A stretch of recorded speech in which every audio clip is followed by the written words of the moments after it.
นหยังดีอีกกันนะ ฮะ เป็นหยัง ล่างบ่น้ำบ่ป่าครับอีหาเมียจ้าง15 บาท มัดจอกไว้ดีๆเด้อมันสิเสีย เขาจะลงไปล่างบ่อปลายันเงินเสียมันให้15 บาทเช้านี่แต่ปีเก่าฮอดปีใหม่ก็ยังให้15 บาทคือเก่าจ้าง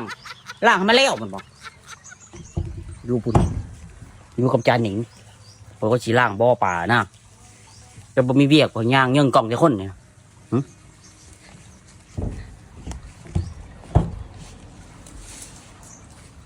อันสิล่างวัดดีขนาดนั้นตัวเนี่ย ปกติดิคอยรับจ้างเห็นไปล่างอยู่เมืองอื่นนี่1,500บ่ได้1,500ล่างถูพร้อมแต่นี่มันให้15 บาทจาก1,500เหลือ15 บาทคุ้มป่ะจ๊ะวะ แล้วก็ปีใหม่ก็ต้องมีเลทใหม่ตัว เห็นไหมบ่ แม่นปีใหม่เลทใหม่ถือเลทเก่าได้ยังไง หิวข้าวได้แต่เช้าให้กินอยู่กินแต่มะฮุ่งไปทำไมมันอยู่ได้ยังนี่คนสิเฮ็ดเวียกเฮ็ดงานคัดกันหน้าคน ก็จิเบิ่งกันว่าเฮ็ดงานในเฮ็ดอีหลีบ่ เฮ็ดหลีตะเนาะ ไป ไป เฮ็ เฮ็ ด ดเลย งานดีกันนะ จ้างแล้วก็เฮ็ดหลีตะเนาะมาทั้งสิ้นนี่แม่